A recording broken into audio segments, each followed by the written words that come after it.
Bulletin की करेंगे शुरुआत। 7 निश्चय 2 के तहत बम्पर रोजगार, 10 लाख सरकारी नौकरी का लक्ष्य रखा था। 5,16,000 लोगों को नौकरियां मिल चुकी हैं। 1,99,000 लोगों की नियुक्ति प्रक्रिया पूरी हो चुकी है। अगले 3 महीने में इन लोगों को नौकरी मिलेगी, इन लोगों की नियुक्ति हो जाएगी। तो रोजगार को लेकर ये एक बड़ी खबर सामने आ रही है। 10 लाख सरकारी नौकरी का लक्ष्य रखा गया था। 5,16,000 लोगों को नौकरियां मिल चुकी हैं। अभी तक 1,99,000 लोगों की नियुक्ति प्रक्रिया पूरी हो चुकी है और अगले 3 महीने में इन लोगों को नियुक्ति मिल जाएगी। तो रोजगार को लेकर सरकार भी एक्टिव नजर आ रही है। 10 लाख रोजगार का लक्ष्य बिहार सरकार की तरफ से रखा गया था और अब तक 5,16,000 लोगों को नौकरियां मिल चुकी हैं। जिन लोगों को नियुक्ति प्रक्रिया जिनकी पूरी हो गई है, 1,99,000 जो लोग हैं, 7 निश्चय 2 के तहत ये बम्पर रोजगार दिए गए हैं। 3 महीने के अंदर इन सभी की नियुक्ति हो जाएगी। ये 7 निश्चय 2 जो स्कीम है, इसके तहत 10 लाख नौकरियों की, 10 लाख रोजगार की बात कही गई थी। 10 लाख लोगों को रोजगार देने की बात की गई थी। करीब 2 लाख लोगों की नियुक्ति प्रक्रिया अब पूरी हो चुकी है।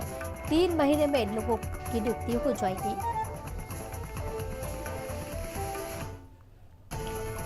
पटना से हमारे साथ संजीव जुड़े हुए, ज्यादा जानकारी के साथ उनसे जानते हैं। संजीव, ये 7 निश्चय 2 के तहत बम्पर रोजगार दिया गया है, 10 लाख सरकारी नौकरी का लक्ष्य रखा गया था। क्या कुछ जानकारी है इसको लेकर? ये 7 निश्चय 2 योजना जो है वो क्या कुछ है? देखिए, सबसे पहले मैं बता दूं कि मुख्यमंत्री का जो सपना था, जिस था बिहार में ज्यादा से ज्यादा लोगों को रोजगार मिले। 7 निश्चय की जहाँ तक बात है, तो 7 निश्चय पार्ट 2 2020 से इसकी कह सकते हैं एक शुरुआत हुई थी और इसमें लक्ष्य रखा था मुख्यमंत्री नीतीश कुमार ने कि कम से कम 10 लाख सरकारी नौकरी और 10 लाख रोजगार।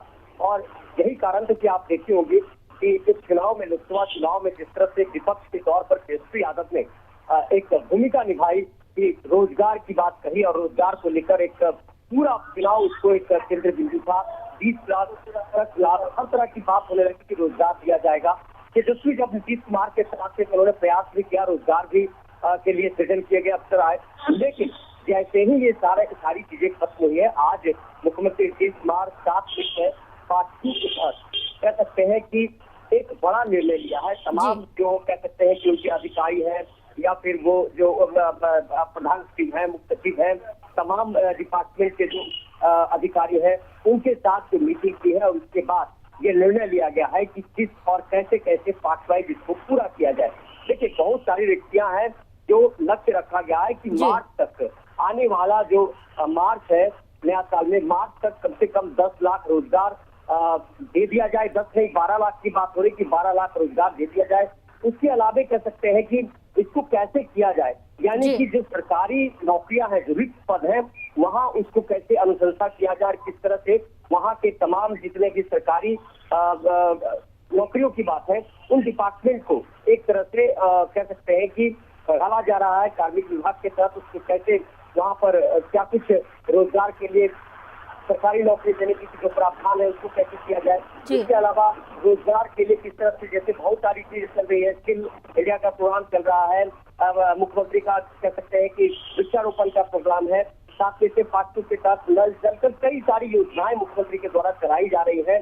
और देखिए, निश्चित तौर पर नीतीश कुमार ने जब से सत्ता की बात संभाली है, कोशिश यही रही है कि बिहार को कैसे आगे किया जाए। लेकिन जो सबसे बड़ी चुनौती थी नीतीश कुमार के सामने कि वो कैसे रोजगार के लक्ष्य को पूरा करे, तो अब कहीं न कहीं विपक्ष के लिए एक बड़ी कह सकते हैं कि मुश्किल है, क्योंकि जिस तरह से स्ट्राइक किया है नीतीश कुमार ने, 12 लाख रोजगार एक बहुत बड़ी बात होती है वैसे राज्य के लिए जहां पर राज्य के साथ संसाधन नहीं है। और यही कारण है कि नीतीश कुमार बार बार प्रधानमंत्री से ये कह रहे हैं कि बिहार को विशेष राज्य का दर्जा दिया जाए। तो देखिए, अब कई सारी चीजें, विधानसभा चुनाव भी है आने वाले समय में, जो बिहार में विधानसभा चुनाव उसके मद्देनजर ये एक कह सकते हैं कि बहुत बड़ा एक कह सकते हैं कि स्ट्राइक है नीतीश कुमार का। और अगर ये वाकई में होता है तो निश्चित तौर पर बिहार में रोजगार का बड़ा अवसर होगा और विपक्ष के लिए एक बड़ी चुनौती होगी, क्योंकि देखिए, विपक्ष जिस तरह से पूरा लामबंद होकर इस मुद्दे को उठाया था, जी। जिस तरह से तेजस्वी ने इस मुद्दे को पूरे चुनाव में भुनाया, लगातार वो कहते रहे हर मंच से कि कहाँ गया रोजगार, नीतीश कुमार कहाँ दे रहे हैं रोजगार, या फिर प्रधानमंत्री पर भी कई बार प्रहार किया गया कि पहले वो बताएं कि क्या किया। तो इसका जवाब एक तरह से मुख्यमंत्री ने दे दिया है।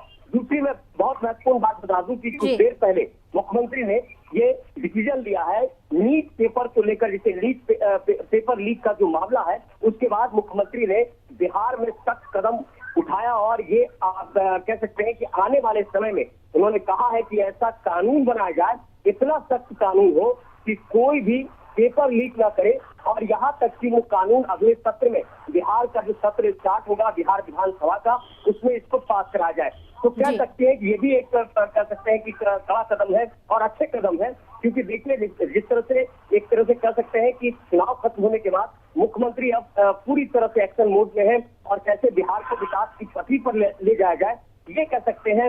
यही 7 में से पार्ट 2 में जो आज डिसीजन लिया गया, निश्चित तौर पर एक बिहार राज्य के युवाओं के लिए एक बेहतर और बड़ा कदम। बिल्कुल, एक्शन मोड में अब सरकार रोजगार को लेकर नजर आ रही है। आपको बहुत बहुत धन्यवाद हमारे साथ जुड़ने के लिए और जानकारी साझा करने के लिए।